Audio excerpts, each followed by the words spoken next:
حضور علیہ الصلوۃ والسلام بخپل حجره مبارک کې ناست دی مبارک ډیر زیات خوشاله دی ډیر زیات په خوشحالۍ کې دی حضرت عائشہ صدیقہ رضی الله تعالی عنها راغله حضور مبارک ورته وی اے عائشہ بیبي وغواړه سره نه غواړي چې درله درکما وغواړه چې سره نه غواړي درله درکم عائشہ بیبي وی ما چې رسول الله مبارک خو ډیر عجیبه افر ولګول اوس به نه سغواړه اوس کدا موتاوي نو سبا مغفته د دنیا چرته یو سیز به مغفته وي چې یاره بس دومره پیسې راکړو یاره له دا راکړو یاره له هغه راکړه خو دا ډېرې هوښیارانې وي عایشه بیبي ورته وایي یا رسول الله لږ ټیم راله راکړه لږ وخت راله راکړه زم د بابا جان نه پوښتنه کوم چې څه وغواړم زم د ابوبکر صدیق صاحب نه پوښتنه کوم چې رسول الله مبارک خو راته افر ولګولو چې څه غواړې رانه وغواړه چې درله درکما ابوبکر صدیق صاحب لاړله ورته وی بابا جانا حضور مبارک خو نن افر ولګولو وی عایشې بیبي چې څه رانه غواړې وغواړه چې درکما ابوبکر صدیق صاحب ورته وی اے عایشې بیبي وی په دې کې خو څو خبرې دي ته لاړه شو د حضور علیه الصلوۃ والسلام ته ووایه چې یا رسول الله د هغه رازونو نه راته یو راز ووایه چې کله ته په معراج په شپه باندې د الله له مکان ته لاړې کله د الله سره د راز و نیاز کولو په هغه شپو باندې چې کومې خبرې شوي دي کوم راز و نیاز شوی دی د هغې نه راته څه ووایه نو یاد به ساتئ د دې نه مونږ ته دوه سبقه میلاویږي یو سبق راته دا میلاویږي چې کله یو کار کې د خپل مشر سره مشوره وکړه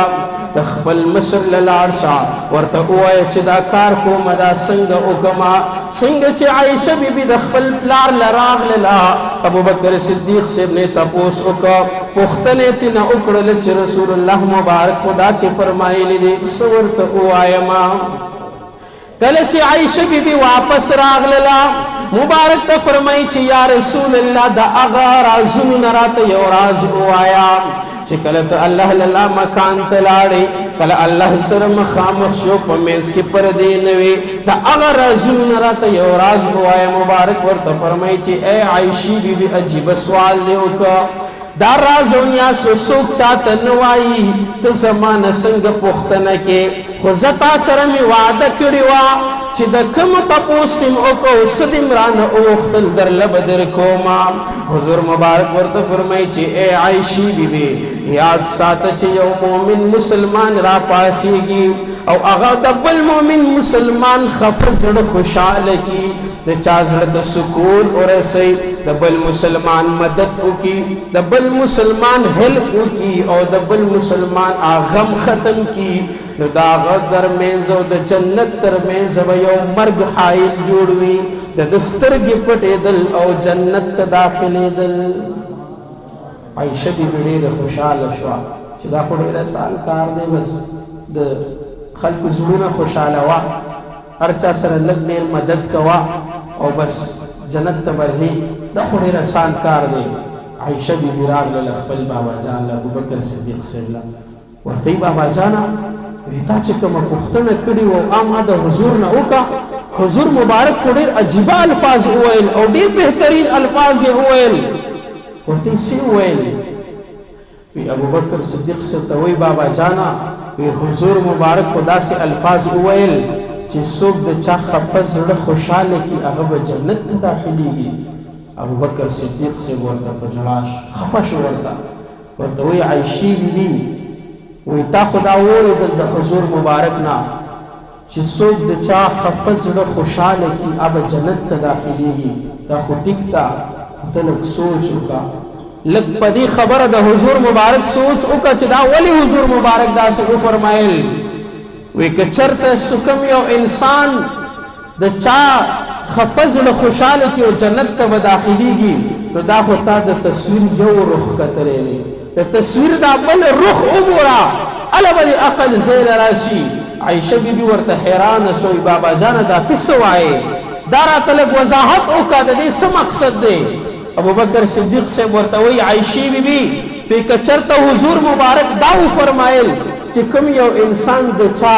خفه زړه خوشحاله کي اب جنت ته داخليږي د تصویر بل رخم وګوره که کوم یو انسان د چا خوشحاله زړه خفه کي هغه سره به الله کوم معامله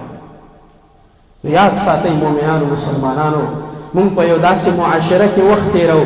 مونږ په یو داسې ماحول کې وخت تېرو چې مونږ او تاسو له یو بل ضرورتمند یو زمونږ او ستاسو یو بل ته ضرورت دی زمونږ او ستاسو یو بل ته حاجت دی که چېرته مونږ او تاسو یو بل په ځای باندې پرېږدو نه به دا معاشره اوچلېږي نه به زموږ ستا زندګي خوشحاله شي نه به زموږ ستا زندګي په سکون کې شي نه به په راحت کې شي خو که چېرته کې مو تا د یو بل په کار باندې راغلو مو تا د یو بل لحاظ وساتلو او مو تا دا د ځان سره سوچ وکړه چې مونږ او تاسو د یو بل محتاج یو هر انسان بل انسان ته محتاج دی نو بیا به زموږ ستا معاشره په یو بهترینې طریقې سره په یو ښه طریقې سره سر ته ورسېږي نو د نننۍ جمعې نه دا پیغام د ځان سره یوسئ چې د یو بل خیال وساتو د یو بل خفه زړونه خوشحاله کړو یو ملګری دی یو دوست دی یو محلهدار دی یو رشته دار دی خفه دی درنه تا نه خفه دی بل نه خفه دی اسې خفه دی د کور طرف نه ورته خفګان دی لاشه کښېنه ورسره تسلي ورله ورکړه یو څو خبرې ورسره وکړله چې زړه یې خوشحاله شي اله العالمین جل جلاله دې موږ ته په دې چند خبرو باندې په دې وعظ او نصیحت باندې عمل کولو توفیق را نصیب کړي واخر دعوانا ان الحمد لله رب